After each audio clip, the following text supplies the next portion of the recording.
জীবনে অনেক কিছু হারালাম, তার মধ্যে সবচেয়ে পছন্দের ছিলে তুমি। যদিও গল্পটা ছিল অল্প, তবুও তোমাকে মনে রাখবো মৃত্যুর আগ পর্যন্ত। তুমি ছিলে আমার জীবনের সবচেয়ে পছন্দের মানুষ। তোমার হাসি, তোমার কথা, তোমার সাথে কাটানো প্রতিটা মুহূর্ত সব যেন এক একটা যন্ত্রণাদায়ক স্মৃতি হয়ে বুকে আঘাত করে।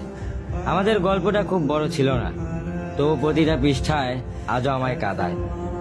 আলো আধারের মাঝে একটা সম্পর্ক, যেখানে তুমি ছিলে আলো, আমি ছিলাম ছায়া। আজ তুমি নেই, তবুও প্রতিদিন তোমায় খুঁজি।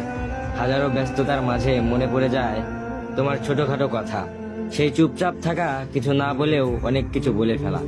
বিশ্বাস করো, এই হৃদয়টা কারোর জন্যই আর জীবিত হবে না, কারণ সত্যিকারের ভালোবেসেছিলাম তোমায়। তোমার জায়গাটা আর কেউ নিতে পারবে না। আজও তোমায় ভালোবাসি, তোমাকে মনে রাখবো মৃত্যুর আগ পর্যন্ত।